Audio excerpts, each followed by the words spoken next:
کا موقع ہوتا ہے تو وہ مسلمانوں کے حق میں ایسی خوشی کا موقع ہے جیسے مسلمانوں کے ہاتھوں کوئی علاقہ فتح ہوا ہو اور جیت پائی ہو مسلمانوں نے۔ اس دن مسلمانوں میں کتنی خوشی کی لہر ہوتی ہے۔ اللہ تعالیٰ کے یہاں یہ دن اتنا خوشی کا ہے۔ آپ کو معلوم ہے اس دنیا میں سب سے زیادہ مضبوط، پکی، یقینی، حتمی اور قطعی اگر کوئی کتاب ہے تو وہ قرآن کریم ہے۔ دنیا میں جہاں بھر کے علوم پائے جاتے ہیں، مختلف فنون اور الگ الگ سلیبس پائے جاتے ہیں، کوئی علم قطعی نہیں ہے، سب گمان پر اور اٹکل کے اوپر اور تخمین پر بنے ہوئے ہیں۔ سائنسدانوں کے سائنسی کو دیکھ لیجئے، کل نظریہ کچھ تھا، آج بدل کے کچھ، چند سالوں بعد اور کچھ ہو جائے گا۔ سارے ہی علوم میں شک ہے، ریب ہے، اور سارے ہی علوم کے اندر جو ہے تردد ہے، اضمحلال ہے۔ اگر قطعیت ہے، پکا پن ہے تو وہ صرف قرآن کریم کے اندر ہے۔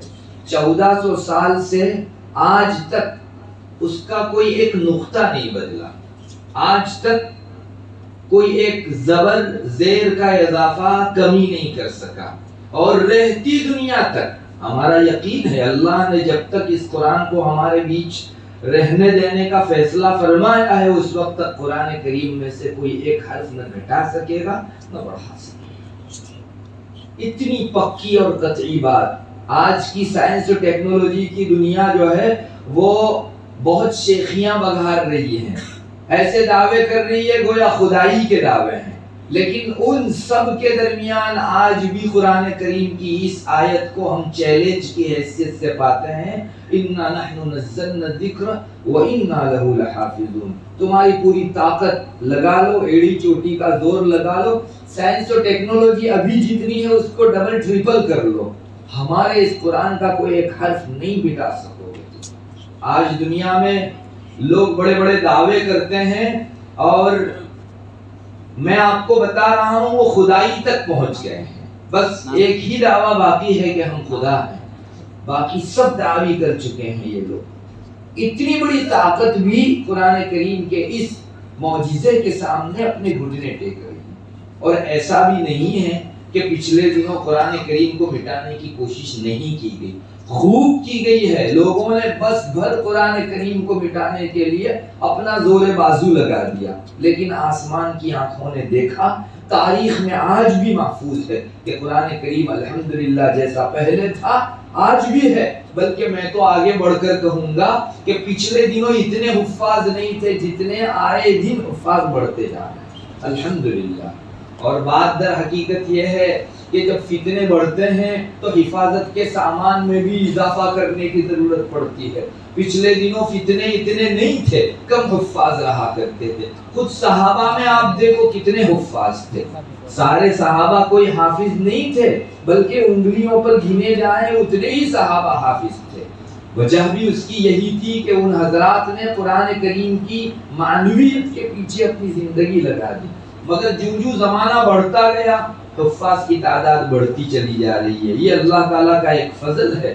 ہم لوگ جب حفظ پڑھتے تھے، مجھے یاد ہے یہاں کشمیر وغیرہ سے بعض طلبہ آتے تھے، وہ ہم کو کہتے تھے کہ یہاں تو ماشاءاللہ کچھ حفاظ گاؤں میں دکھ بھی جاتے ہیں۔ ہماری بستیوں کے اندر جب ہم یہاں سے حافظ ہو کر جاتے ہیں تو ہمارا ایسا اکرام کیا جاتا ہے جیسے کچھ گاؤں کے بیچ ایک آدمی شیخ الحدیث بن گیا ہو، اس کا جو اکرام ہوتا ہے، کیونکہ آس پاس کے گاؤں میں کوئی حافظ ہے ہی نہیں۔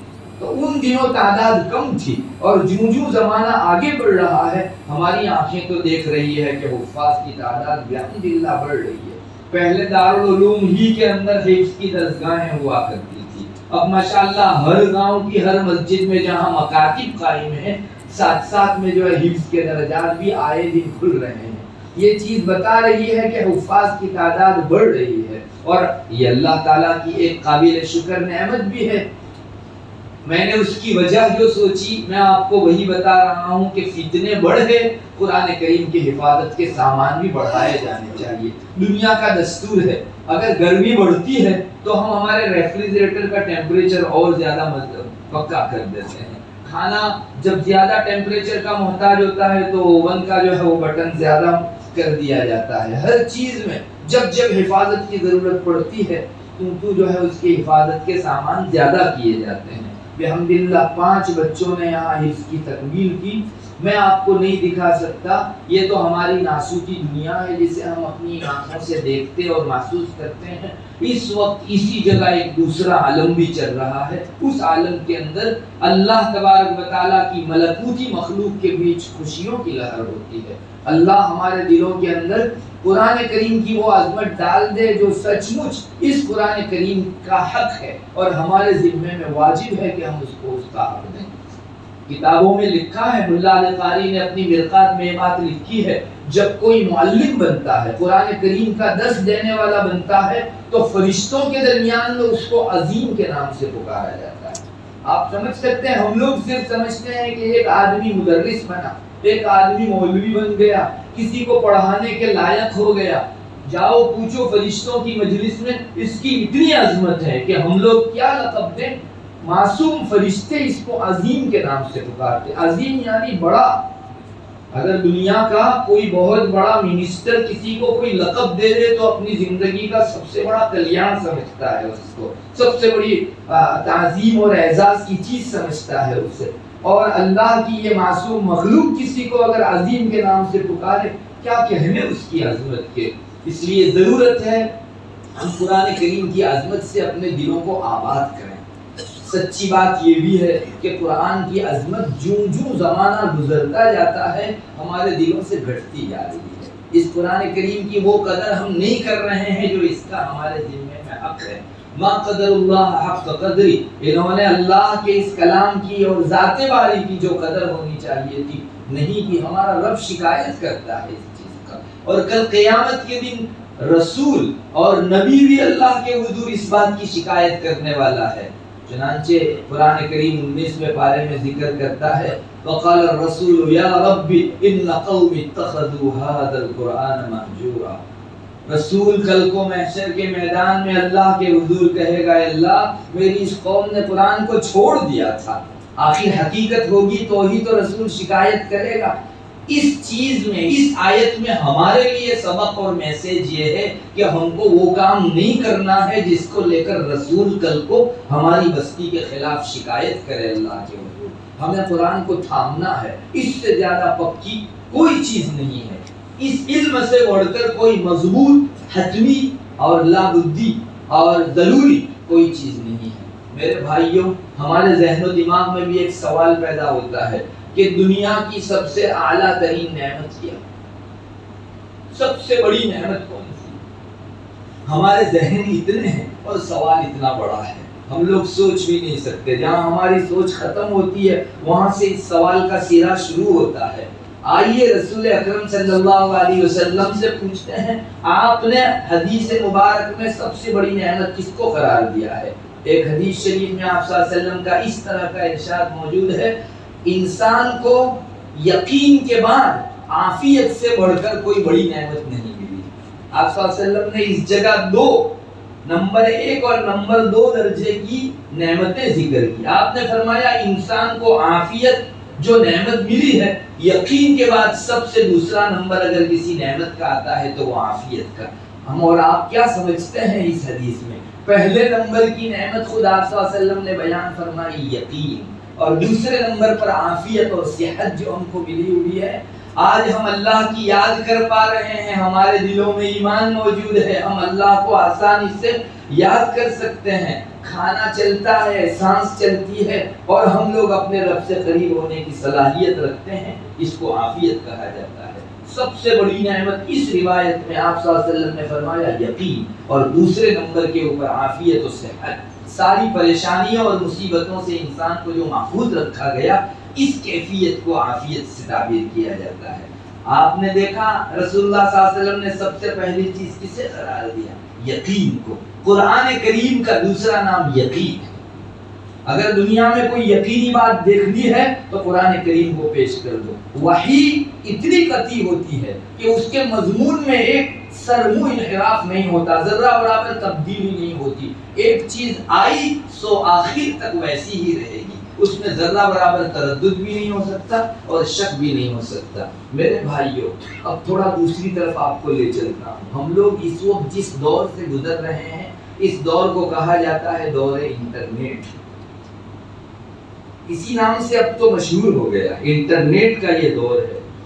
آپ کو معلوم ہے انٹرنیٹ نے پورے معاشرے میں اور دنیا کے ایک ایک چپے میں اتنی کھلبلی مچائی ہے کہ پچھلے دنوں شاید و باید ایسا کوئی فتنہ آیا ہو جو اس وقت انٹرنیٹ کے ذریعے سے پھیل رہا ہے۔ کوئی شعبہ خالی نہیں ہے۔ ہمارے مدارس کے اندر بھی اس نے جو اتھل پاتھل کی ہے اور ہلچل اور کھلبلی مچائی ہے، اللہ کی بنا بڑی بڑی یونیورسٹیاں کیا ممالک عاجز ہیں اس کے فتنے کو روکنے کے لیے۔ ایسے فتن ہیں کہ لوگوں کے ہاتھ سے باہر ہے۔ ہمارے اپنے ہی ہاتھوں بڑا کیا ہوا یہ شیر ہے جو آج ہم پر حملہ آور ہونے جا رہا ہے۔ کسی کو شاید دلیل کی ضرورت نہیں پڑے گی، انٹرنیٹ جہاں اچھا استعمال کرنے والوں کے لیے اللہ تعالیٰ کی ایک بہت بڑی نعمت ہے، وہاں ایک میجورٹی کے لیے، اکثریت کے لیے جو برا استعمال کرتی ہے ان کے لیے سب سے بڑا ظاہر ہلاہل بھی ہے، اور ہماری جان نہیں ایمان اور روحانیت کے لیے بہت بڑا خطرہ ہے۔ آپ کو شاید اندازہ نہ ہو، ہمارے یہاں میں چونکہ جس شعبے سے وابستہ ہوں میری نگاہوں سے یہ بات گزرتی رہتی ہے، بہت سے لوگوں کے ایمان کھونے اور شک میں پڑنے اور تردد میں پڑنے کا ذریعہ یہی انٹرنیٹ رہا ہے۔ ہمارے علماء نے ایک بہت پتے کی بات ذکر فرمائی ہے، مجھے بہت پسند آئی ہمارے بعض حضرات اہل علم کی بات۔ انٹرنیٹ کے فتنے بہت ہیں، لیکن دو چیزوں میں اس نے جو تبدیلی پیدا کی ہے ایسا کسی چیز نے پیدا نہیں کی۔ ایک تو بڑوں کی عظمت اس نے گھٹا دی، چنانچہ انٹرنیٹ کے اوپر اب لوگ ایکٹروں کو دیکھنے لگے، پلیئروں کو دیکھنے لگے، لیڈروں کو دیکھنے لگے، اور جو چیز جتنی دکھائی جائے گی آنکھ کے واسطے سے دل میں بھرے گی، اور جتنا بھرا جائے گا اتنی عظمت جاگے گی۔ تو علماء جو نہیں آتے اس چیز کے اوپر، ان کی عظمتیں اپنی جگہ بحال رہی اور دوسروں کی عظمتیں آگے بڑھ گئی۔ انٹرنیٹ نے واقعی اب لوگ جو ہے اپنے ہر لباس کو کسی ایکٹر کے لباس کے اوپر فٹ کر کے باہر نکل گئے ہیں۔ اور خواتین کے اندر تو باقاعدہ، مجھے معلوم نہیں آپ کے علاقے کا کیا حال ہے، یہاں پڑوسی ملک سے کچھ سیریلیں آ رہی ہیں، ہمارے یہاں تو شادیوں کے اندر اب باقاعدہ جو ہے وہ خاتون پہلے شادی کے 2 روز پہلے ایسا شوٹ، 1 روز پہلے ایسا شوٹ، شادی کے دن ایسا شوٹ پہنتی ہے، اور اس کے بعد اس طرح کا، اور باقاعدہ ان کے یہاں چرچائیں چلتی ہے، تو فلاں ایکٹرنی جیسی ہی دکھتی ہے۔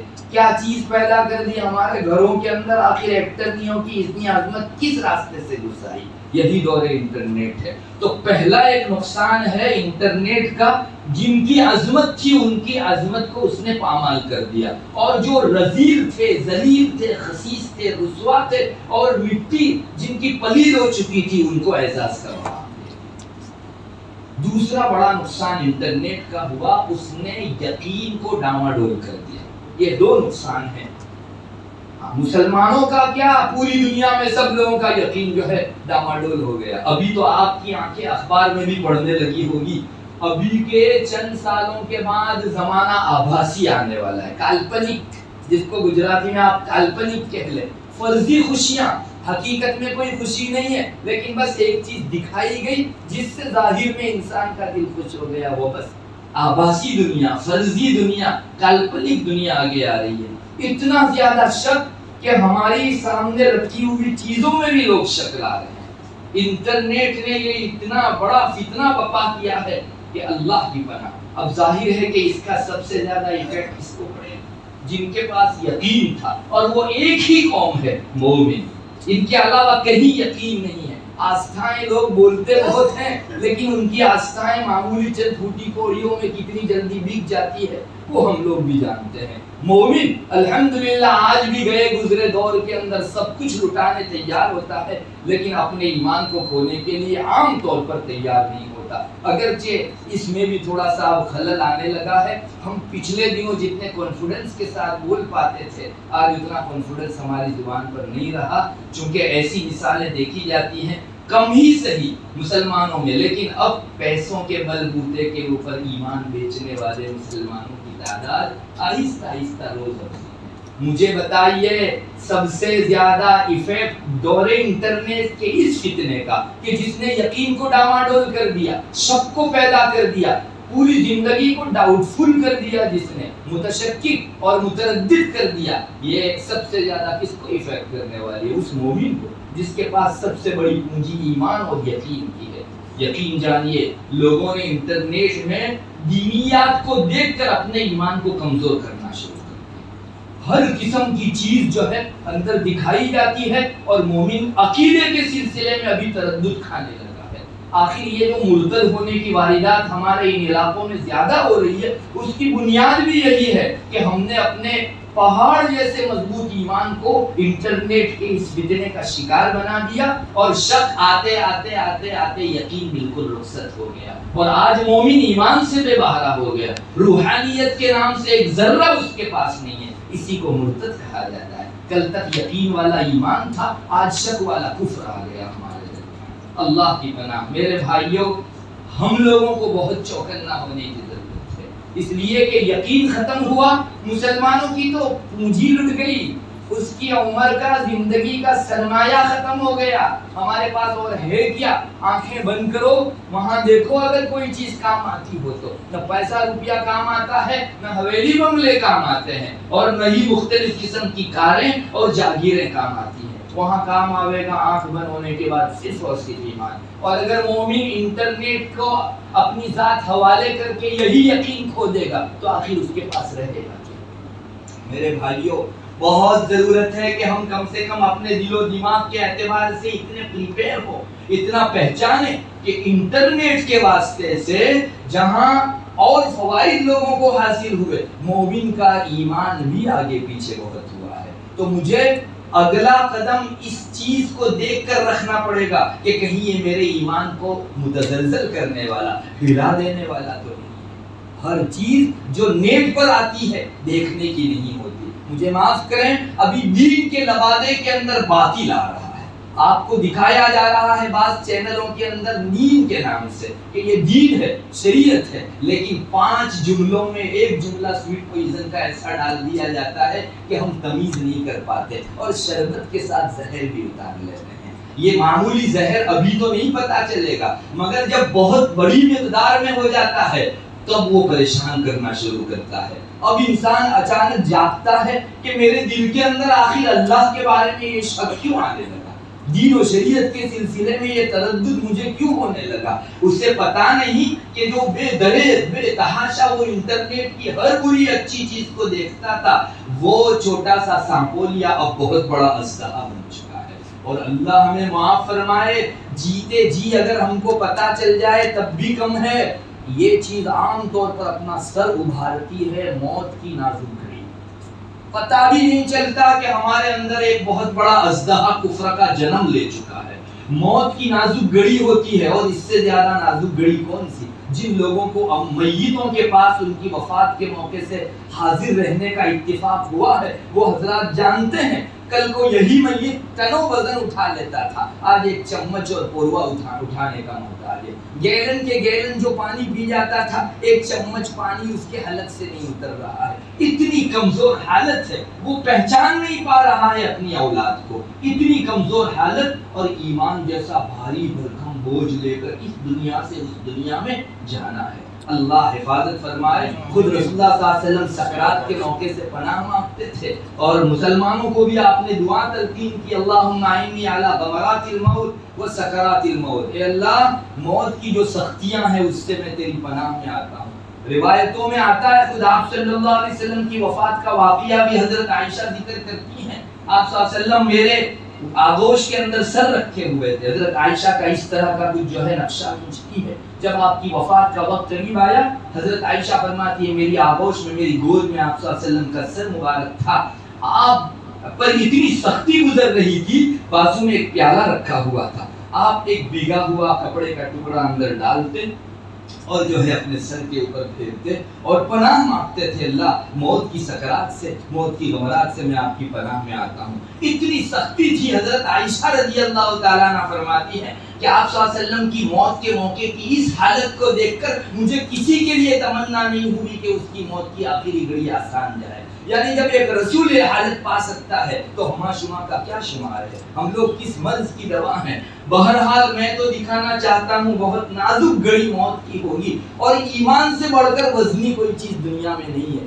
ایک تو گھڑی نازک اور ایمان مضبوط اسے اٹھا کر لے جانا ہے۔ مجھے بتائیے جس نے اپنے دل کو نیٹ کے، کفر کے، شرک کے فتنوں سے بار بار زخمی کر کے کمزور کر دیا ہو، یہ دل کیا اتنے بڑے بھاری بھرکم ایمان کو اس نازک گھڑی میں اٹھا کر وہاں لے جانے دیتا؟ اللہ ہماری حفاظت فرماوے، خدا اپنے اوپر رحم کرو، آخری گھڑی میں ہم کہیں یہ ایمان یہی چھوڑ کے بے ایمان وہاں نہ چلے جائیں۔ میرے بھائیو، ہر چیز لینے کی نہیں ہوتی۔ ہمارے پیٹ میں کسی چیز کو ڈالنے کے متعلق ہم لوگ کتنے الرٹ ہیں۔ ارے کوئی کچھ بھی دے دیتا ہے تو کھا لیتے ہیں، ہرگز نہیں کھاتے۔ بلکہ دوائیاں بیچنے والے لوگ آپ کے سامنے چاہے گلابے باندھیں کہ اس دوائی سے آپ کو فٹنس حاصل ہوگی، مضبوطی، لیکن میں 5 مرتبہ سوچ کے 6 آدمیوں کو پوچھ کے اپنے منہ میں اس کو ڈالوں گا، کہیں ایسا نہ ہو کہ اس کا ری ایکشن ہو جائے اور میرا رہا سہا وجود متاثر ہو جائے۔ تو پیٹ کے بارے میں تو ہم لوگ اتنے الرٹ ہیں، لیکن ہمارے دل و دماغ میں جو ایمان پڑا ہے اس کے حوالے سے ہم سب سے زیادہ بے فکر ہیں۔ چنانچہ جو بھی ریٹ پر آیا، دین کے نام سے آیا یا بے دینی کے نام سے، ہم بڑی آسانی سے آنکھ کے واسطے سے اپنے دل میں نگاہ اتار لیتے ہیں۔ کیوں؟ یہ زہر نہیں ہے۔ اگر وہ زہر جو دوائی کی شکل میں تھا آپ کے پیٹ کو اور جسم کو خراب کرے گا، تو یہ زہر جو آپ کی آنکھ کے واسطے سے اور بری گناہ کے واسطے سے، گناہ کے واسطے سے آپ کے دل و دماغ میں جا رہا ہے، وہ آپ کے ایمان اور روح کو خراب کر کے رکھ دے گا۔ میرے بھائیوں، الرٹ ہو جاؤ۔ اور بہت سے وہ لوگ جو کل تک ہمارے بیچ مومن کی حیثیت سے چلتے پھرتے تھے، کیوں آج یکایک جو ہے کفر کے گھاٹیوں کے اندر دکھائی دے رہے؟ وجہ اس کی یہی ہے، انہوں نے اپنے ایمان کی حفاظت کا وہ سامان نہیں کیا۔ میں تو اتنا دکھانا چاہتا ہوں کہ دور انٹرنیٹ ہے اور اس کا سب سے بڑا فتنہ شک میں ڈالنا ہے۔ اب آپ مجھے بتائیے، اگر سب سے بڑا فتنہ شک ہے تو سب سے بڑا علاج یقین بھی ہونا چاہیے۔ جیسا مرض ویسی دوا، جیسی روح ویسا فرشتہ۔ تو آپ بتائیے، جب شک سب سے بڑی بیماری، اور میں آپ کو واپس کہوں گا، ابھی دور جتنا آگے جاوے گا، ابھی 3D کا زمانہ چلا گیا، 5D بھی چلا گیا، 7D آ گیا ہے، آپ کو معلوم ہو تو 7D سے بھی شاید آگے بڑھ گیا۔ آپ یہاں بیٹھے ہیں اور 7D کے روشنیوں کے چکر میں آپ کو دکھایا جاوے گا، آپ باغ میں بیٹھے ہیں، آپ کے سامنے ایک بھالو آ گیا ہے، آپ ہل رہے ہیں، یہاں تک آپ کو جو ہے آباز کروایا جاتا ہے۔ ارے 3D 7D کے باقاعدہ شوز چلتے ہیں، آپ سب حضرات جانتے ہوں گے اس چیز کو، یہ آبھاسی دنیا کہی جاتی ہے۔ اتنا زیادہ شک میں انسان کو ڈال دیں گے کہ میں کہاں ہوں، اس بارے میں بھی اس کو یقین نہیں ہے میرے بھائی۔ اور سچی بات ہے، انٹرنیٹ کی یہ سب شاخسانے ہیں، آگے جتنا بڑھیں گے شک بڑھتا جائے گا، اور شک جتنا بڑھے گا یقین والی دوائی کی اتنی ہی ضرورت پڑے گی۔ مجھے بتائیے، اس شک کی بیماری سے نکلنے کے لیے یقین کا سہارا لینا پڑے گا۔ اب مجھے بتائیے، یقین آخر ہے کس چیز؟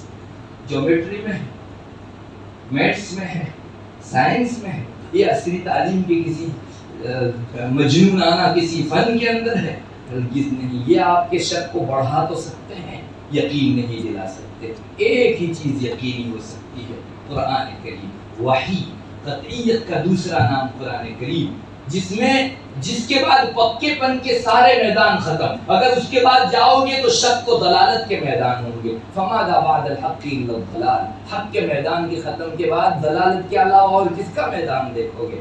ہمارا یقین ہے کہ یقین کا سب سے بڑا سرچشمہ قرآن کریم ہے۔ تو دور انٹرنیٹ کے شک کے مارے ہوئوں کو اگر علاج کرنا ہوگا تو قرآن کریم کی یقینیت سے علاج ہے، اس کے علاوہ اور کوئی دوائی نہیں۔ اور قرآن یقینی ہے، شک کو دور کرتا ہے۔ قرآن میں 1 سے زیادہ جگہوں کے اوپر جو ہے اس بات کو ذکر کیا گیا ہے۔ خود رسول اکرم صلی اللہ علیہ وسلم کو جو سنایا گیا، میں آیت پڑھتا ہوں، ترجمہ کرتا ہوں، آپ میں سے ایک عامی سے عامی آدمی ہمارے رب کے اس کلام کا مطلب انشاءاللہ سمجھ پائے گا۔ باری تعالیٰ قرآن کریم میں فرماتے ہیں، فَإِن كُنْتَ فِي شَكٍّ مِّمَّا أَنزَلْنَا إِلَيْكَ فَاسْأَلِ الَّذِينَ يَقْرَؤُونَ الْكِتَابَ مِن قَبْلِكَ لَقَدْ جَاءَكَ الْحَقُّ مِن رَّبِّكَ فَلَا تَكُونَنَّ مِنَ الْمُمْتَرِينَ۔ ترجمہ سنیے اس آیت کریمہ کا۔ ہمارا رب کہتا ہے، محمد صلی اللہ علیہ وسلم، ہم نے جو قرآن نازل کیا اس بارے میں تم کو اگر کوئی شک ہے، انسان ہل جاتا ہے، حالانکہ آپ کو زندگی میں کبھی شک نہیں ہونے کا. ارے جسے رسول بنا کر بھیجا گیا، جس پر وحی اتاری گئی، اسے کیوں شک ہوگا؟ یہ آپ کے واسطے سے مجھے اور آپ کو سنایا جا رہا ہے، رہتی دنیا تک کے ایک ایک انسان کو سنایا جا رہا ہے. فَإِن كُنْتَ فِي شَكٍّ مِّمَّا أَنزَلْنَا إِلَيْكَ، رسول ہم نے تم پر جو قرآن نازل کیا اس بارے میں تم کو اگر کوئی شک ہے، کوئی تردد ہے، کوئی ڈاؤٹ ہے، فَاسْأَلِ الَّذِينَ يَقْرَؤُونَ الْكِتَابَ مِن قَبْلِكَ، اس شک کو دور کرنے کے لیے کسی کے پاس مت جانا. جو لوگ اس سے پہلے آسمانی کتابیں پڑھا کرتے تھے ان سے جا کر پوچھو. تورات، انجیل، سماوی کتابیں اتر چکی ہیں، وہ بھی ایسے ہی یقین کا نشان تھی جیسے قرآن کریم یقین کا نشان ہے. آپ کو کون سا ایڈریس دیا گیا شک دور کرنے کے لیے؟ فَاسْأَلِ الَّذِينَ يَقْرَؤُونَ الْكِتَابَ مِن قَبْلِكَ، جو لوگ آسمانی کتابوں کے پڑھنے والے قاری ہیں، جو لوگ انجیل اور تورات کے ساتھ لگاؤ رکھنے والے، تعلق رکھنے والے لوگ ہیں، محمد وہاں جاؤ، وہاں تمہارا شک دور کرو. لَقَدْ جَاءَكَ الْحَقُّ مِن رَّبِّكَ، تمہارے رب کی طرف سے یہ قرآن بھی برحق، یقین اور قطعی چیز آ چکی ہے. فَلَا تَكُونَنَّ مِنَ الْمُمْتَرِينَ، محمد شک کرنے والوں میں سے مت ہو جاؤ. پتا چلا دنیا میں ایک جماعت ہوگی جو قرآن کریم کے بارے میں بھی شک کرے گی. اس یقین سے اپنے شک کا علاج تو نہیں کرے گی، اس یقین کے اندر شک پیدا کرنے کی کوشش کرے گی. ان کی کوشش کامیاب نہیں ہوگی. قرآن اپنی قطعیت میں مضبوط رہے گا اور ان کے شک کا سر ٹکرا کر چور چور ہو جائے گا انشاءاللہ. بہرحال میں تو آپ کو یہ بتانا چاہتا ہوں کہ قرآن کریم کی قطعیت، اللہ کی اتاری ہوئی کتاب کے یقین کا پتہ خود اللہ نے اپنے رسول کو دیا. شک دور کرنا وہ تو کتاب الہی کی طرف جاؤ. کیا اس آیت کریمہ سے اندازہ نہیں ہوتا کہ آج کے دور انٹرنیٹ کا اگر کوئی علاج و تریاق ہو سکتا ہے، اس زہر کو اگر کوئی چیز ختم کر سکتی ہے تو صرف اور صرف قرآن. میرے بھائیوں، قرآن کہاں سے شروع ہوتا ہے وہ مجھے بتائیے. الحمد شریف جو قرآن کریم کا فاتحہ ہے، داخلہ ہے، دروازہ ہے، اس کے فوراً بعد جو قرآن کا آغاز ہوتا ہے پہلے پارے کا، کہاں سے ہوتا ہے؟ ابھی بچے نے پڑھا اعوذ باللہ من الشیطان الرجیم بسم اللہ الرحمن الرحیم الف لام میم ذالک الکتاب لا ریب فیہ. کیا مطلب اس کا؟ یہ ایسی کتاب ہے جس میں کوئی کوئی کوئی کوئی شک نہیں ہے. قرآن نے اپنا تعارف کسی صفت سے نہیں کروایا، ایک چیز سے کرایا. قرآن میں ذرہ برابر دور دور تک کوئی شک کا نام و نشان نہیں، جو اتنا قطعی ہو کہ جس میں شک بالکل نہ ہو. جو حضرات عربی جانتے ہیں انہیں پتا ہے یہ لا لائے نفی جنس ہے، لا ریب فیہ یعنی جن سے شک ختم ہو گیا، ایک ذرہ بھی اس میں شک کا موجود نہیں ہے، صرف اور صرف قرآن یقین ہے. تو جس قرآن کی تعریف پہلی ہی آیت میں یہ کروائی گئی کہ اس میں شک کا نام و نشان نہیں ہے، وہ شک کا علاج کرنے والا یقین آخر کیوں نہیں ہے؟ میرے بھائیوں، ہم کو چاہی نہ چاہی آنا پڑے گا قرآن کی طرف. اگر تم کو کفر سے، شرک سے، فسق سے، نفاق سے، بدعت سے، زندقہ و الحاد سے، ناستک پنے سے بچنا ہے تو قرآن کریم کا سہارا لینا پڑے گا، لینا پڑے گا اور لینا پڑے گا. اس کے بغیر کوئی مرکز نہیں، کوئی ایڈریس نہیں جہاں جا کے آپ اپنے شک کا علاج کرا سکتے. رسول کو جس کا حوالہ دیا گیا، جب اتنی اہمیت رکھنے والا یہ قرآن ہے تو ہم لوگ تھوڑا سا اپنی زندگیوں پر بھی ایک نظر کر لیا کریں. ہماری زندگی کے اندر ہم لوگ قرآن سے کتنی وابستگی رکھتے ہیں. شک کا امڑتا سیلاب آ رہا ہے، ہمارے ایمان کو آگے پیچھے کر رہا ہے، اور ہم لوگ اتنے زیادہ جو ہے قرآن کریم سے، ہم اللہ ہمیں معاف فرمائے، کنارے کے اوپر ہیں کہ اگر یہ شک کا بہاؤ ہم کو بہا کر لے جائے تو شاید ہم کو اس کی کوئی پڑی. ارے ایسے موقع پر تو قرآن کا سہارا اور مضبوط لینا چاہیے، اور زیادہ مضبوطی کے ساتھ قرآن کریم کو تھامنا چاہیے. آج کا ایک نوجوان ہفتوں ہو جاتے ہیں. میرے بھائیوں، میں آج بہت صاف کہوں گا، ہمارا جاب اتنا زیادہ اہمیت رکھنے والا ہو گیا. صبح سے آدمی 7 بجے سے جاب پر نکلتا ہے اور شام کو 7 بجے واپس لوٹتا ہے. ہفتوں ہو جاتے ہیں، ایک دن ہفتوں کے بیچ ایسا نہیں ہوتا کہ وہ اپنے رب کے کلام پاک کو کھول کر محبت سے 4 سطر پڑھے. یہ ہے قدر ہماری قرآن کریم کے سلسلے میں. اور اتنے شک کے زمانے کے اندر ہم لوگ جو ہیں قرآن کریم کے حوالے سے اتنے غافل ہوئے جا رہے ہیں۔ ارے کورونا کے دنوں کے اندر معمولی کسی ڈاکٹر نے ریسرچ کر کے کہہ دیا کہ منہ پر ماسک باندھو تو لوگ ایمان لے آئے، اور لوگوں نے ایسا ماسک باندھا کہ بے ماسک مرا ہوا ہے۔ اتنا یقین آ گیا ہم کو۔ کسی نے کوئی قہوہ تیار کر دیا تو جھوک در جھوک لوگوں نے وہاں جا کے اس عنوان سے قہوہ پیا کہ یہ امرود جل ہے۔ ہم کو اعتراض نہیں ہے، پیو، لیکن اس پر جتنا یقین آتا ہے اس سے زیادہ یقین اس کتاب پر تو کرو۔ کیوں ہم نے جو ہے قرآن کریم پر یقین رکھنا چھوڑ دیا؟ آخر ڈاکٹر کا ریسرچ اللہ کی اس کتاب کے مقابل ہمارے نزدیک بڑا ہو گیا؟ کیا حیثیت ہے اس کی؟ لوگ ماسک پہن کے چلے گئے، قہوے پی کے بھی دنیا سے رخصت ہو گئے، لیکن قرآن کریم کا دامن تھامنے والا آدمی کبھی گمراہ نہیں ہوا ہے، کبھی گمراہ نہیں ہوا۔ یہ قطعیت کے ساتھ کہا جا سکتا ہے۔ پچھلے دنوں بھی جب بھی مومن ترقی پر تھے ان کے ہاتھ میں قرآن کریم کا دامن ضرور دکھتا ہے، اور جہاں ہماری قوم نے نقصان اٹھایا ہے، دینی نقصان، دنیاوی نقصان، معاشرتی نقصان، اس جگہ آپ ضرور دیکھو کہ تاریخ کے صفحات الٹ لو، مسلمانوں کے ہاتھ سے ضرور قرآن چھوٹا ہوا۔ میرے بھائیوں، ایسے وقت میں جب لوگ قرآن سے بے توجہ ہیں اور شک امڑتے سیلاب کی طرح ہماری طرف آ رہا ہے، اس قسم کے اداروں کی اہمیت کتنی بڑھ جاتی ہے۔ جو ادارے قرآن پر اتنی محنت کرتے ہیں، کتنا بڑا مقام ہے۔ اللہ کی توجہ، رحمت اگر کسی گھر پر پڑے گی تو 2 نمبر پر پڑے گی، پہلے ان مساجد و اداروں پر پڑے گی، اور وہاں سے پرچھائیاں اٹھ کے آپ کے گھر میں تھوڑی بہت آئے گی۔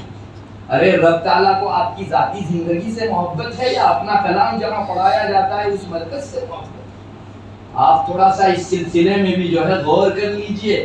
جہاں کی خوشہ چینی کر کے مجھے تھوڑی بہت کیا رحمت کی کرنیں ملے گی، اس ادارے کی پاسبانی میرا سب سے بڑا فرض ہوگا، میرا سب سے بڑا فرض ہوگا۔ اگر میں اس جگہ پیسوں کا تعاون نہیں کر سکتا تو کم سے کم ذمہ داروں کو جا کر 2 میٹھے بول کہوں کہ تم کو کسی خدمت کی ضرورت ہے تو میں حاضر ہوں۔ میرے رب کے کلام کی یوں تو کوئی خدمت نہیں کر سکا، اگر ادارے میں مجھ سے کوئی تغارہ اٹھوانا ہو یا کچھ پانی بھروانا ہو، بندہ حاضر ہے۔ کل کو رب کو یہ ادا پسند آ گئی، تمہاری زندگی کا بیڑا پار ہو گیا۔ آئیے پیش کیجئے، وہاں بہانے چاہیے ہیں، بڑی بڑی خدمت کرنے والے جن میں خلوص نہ ہو درے کے درے رہ جاتے ہیں، اور معمولی سی خلوص خدمت اللہ کے یہاں انسان کو نجات دلا دیتی ہے۔ ہمارے بھائیوں، کبھی آ کر پوچھو، کہو ہماری کسی خدمت کی ضرورت ہے، بندہ حاضر ہے، کچھ کام کروا لو۔ میرے رب کے گھر کا ٹوائلٹ صاف کرنا میری سعادت ہے۔ ہمارے یہاں بزرگان دین حضرت قاری صدیق صاحب پادری نور اللہ مرقدہ، میں تو سمجھتا ہوں آپ میں سے بہت سو نے دیکھا بھی ہوگا، اب بھی وفات پانے والے ہمارے کبار میں سے ہیں۔ ان کے بارے میں ان کی سوانح میں لکھا ہے، رات کو جب سب طلباء سو جاتے تھے تو حضرت جاتے تھے اور ٹوائلٹ اپنے ہاتھوں سے صاف کرتے تھے تاکہ کوئی مجھے دیکھے نہیں۔ وقت کا سب سے بڑا اللہ والا اہل دل، جس کو اللہ نے بہت بڑا مقام دیا تھا۔ ہم نے تو حضرت کے بارے میں سنا کہ حضرت اپنے علاقے میں جب ہائی وے پر نکلتے تھے تو ٹرک والے کھڑے ہو جاتے، نہیں وہ جن کے دل میں ایمان ہے، غیر مسلم اپنی ٹرک کھڑی کر دیتے تھے، اس آدمی سے ہم آگے بڑھ کے سکتے۔ اتنا بڑا آدمی رات کو ان طلباء کے ٹوائلٹ صاف کرتا ہے۔ میرا رب کم سے کم اسی ادا پر مجھ سے راضی ہو جائے تو میری تو زندگی بن جائے۔ میرے بھائیوں، کبھی ہمارے دل میں بھی ان اداروں کے حوالے سے اس طرح کا داعیہ پیدا ہوا ہے کیا؟ مجھے معاف کریں، یا اگر کل تک نہیں ہوا ہے تو آئندہ پیدا کریں۔ کچھ تو کر جاؤں میں اپنے رب کے خاطر، کچھ تو کر جاؤں۔ میرا رب کل کو مجھے پوچھے، اللہ کچھ نہیں تھا، اتنا میری کمزوری کے باوجود میں کر کے لایا ہوں، زہر نصیب اگر تو قبول کر لے، کچھ پیش تو کر سکوں۔ اداروں سے محبت کیجیے میرے بھائیوں، دعا کیجیے اداروں کے لیے، اللہ ان کو سلامت رکھ۔ ہمارا نام تب تک سلامت ہے جب تک اللہ کے یہ مراکز سلامت، ورنہ مستقبل کس نے دیکھا ہے؟ نہیں دیکھا۔ ابھی دشمنوں کی نگاہیں ہماری مسجدوں اور مدارس کے اوپر کتنی پڑی ہوئی ہے۔ فلسطین میں جا کے دیکھ لو، باقاعدہ مسجد ہے اس لیے اس جگہ میزائل داغا جا رہا ہے، اتنی عداوت ہے ان کو۔ مساجد، مقابر، اور مدارس کو جو ہے چن چن کے ختم کرنے کی ان کی مہم ہے. دشمن اتنی اہمیت سمجھتا ہے لیکن ہم اپنے اس گھر کی اتنی اہمیت نہیں پہچانتے. کئی ایک مدارس کو نیست و نابود اور زمین دوست کر دیا گیا ہے. انہیں پتا ہے کہ کسی کا گھر رہے گا ہم کو اتنا نقصان نہیں ہے. یہ اللہ کی کتاب کو زندہ کرنے کے مراکز باقی رہیں گے ہمیشہ کے لیے ہمارے لیے خطرہ ہے. میرے بھائیوں احوال سے نتائج حاصل کرو, سبق پانے کی کوشش کرو. اس لیے میں آپ کو کہوں گا اللہ کے واسطے ان اداروں سے محبت کیجیے. آپ کا گھر آباد اگر اللہ کا گھر ہم نے آباد کیا تو, اور اس کے اگلے جملے کو میں نہیں بولتا, آپ خود دیکھ لیجیے. اللہ ہماری حفاظت فرمائے. میرے بھائیوں محبت سے پیش آئیے اور اداروں کے ساتھ محبت کیجیے. ان اداروں کا ایک حق یہ بھی ہے کہ ہم اپنے بچوں کو ان اداروں میں بھیجیں. میرے بھائیوں آج لوگ پیسے دے کر فارغ ہو جاتے ہیں. اچھا آپ کے بچے تو کالج پڑھیں گے, ڈاکٹر بنے گا, یونیورسٹی میں انجینئرنگ کا کورس کر رہا ہے, تو یہ کتاب کا کورس کون پڑھے گا؟ اللہ کی کتاب کو کون پڑھے گا؟ اس لیے پیسے دے کر فارغ ہو جانا سب کچھ نہیں ہے. اتنا بھی یقین سمجھ لو, ہمارے بچوں کو بھیجو. بچوں سے مدرسے آباد رہتے ہیں. اگر بچے ہی نہیں ہیں تو آپ کے پیسے لگیں گے کس؟ دونوں چیزوں کی ضرورت ہے. ہمارے ان بچوں کو ابھی ماشاءاللہ انہوں نے حفظ کی تکمیل کی ہے. میں تو ان کے والیوں سے بسط ادب درخواست کروں گا کہ حفظ پر تکمیل مت کروائیے. یہاں مکمل ہوا اب کے بعد اگلے میدان میں لگوائیے, مولوی بنائیے. آج ہمارے انہی گاؤں کے اندر کل کو 5 6 طالب علم ایک چھوٹے سے گاؤں کے اندر عالمیت کے لیے دوسرے مدارس میں جاتے تھے. آج وہاں کی شرح گھٹ کے 1 ہو گئی ہے, یا بعض گاؤں میں 1 بھی نہیں. کیا ہو گیا ہم لوگوں کو؟ آخر عصری اور دنیاوی تعلیم کے پیچھے ہماری راہ اتنی کیوں ٹپک گئی؟ کون سا سکھ دیکھ لیا ہم نے؟ کیا ان ڈاکٹروں کا سکھ دیکھ لیا جو صبح سے جاتا ہے اور شام تک نہ اپنے بچوں کی فکر اور نہ ہی جو ہے اپنے اہل خانہ کی؟ میں کسی کی برائی نہیں کرتا, مگر ہماری رالیں جو ٹپک رہی ہے وہ آخر کون سی سکھ پر ٹپک رہی ہے؟ میں آپ کے ذہن میں ایک سوال ڈالنا چاہتا ہوں. اللہ کے واسطے بنائیے ڈاکٹر, کوئی منع نہیں کرتا. انجینئر بنائیے, پروفیسر بنائیے, لیکن مولوی بھی ہمارے گاؤں میں رہنا چاہیے. کل کو اگر ہمارے بعد ایک رپورٹ آئی ہے یہاں بلوچ کے ایک گاؤں کی, جہاں 1 سال میں 100 بچے مختلف مدرسوں میں جاتے تھے. پچھلے سالوں میں 1 سال میں 100 بچے, ایک گاؤں کے, بڑا گاؤں ہے, 100 بچے جاتے تھے. ابھی پچھلے دنوں انہوں نے سروے کیا, محض اس گاؤں سے جانے والے مدارس میں 5 کہاں چلے گئے؟ 95 بچے اصلی تعلیم میں چلے گئے, کاروبار میں لگ گئے, اللہ کی کتاب کو چھوڑ دیا انہوں نے. میرے بھائیوں اگر یہی حالت رہی تو کل کو آپ کو اپنا امام امپورٹ کرنا پڑے گا باہر سے, دوسرے اسٹیٹ سے لاؤ.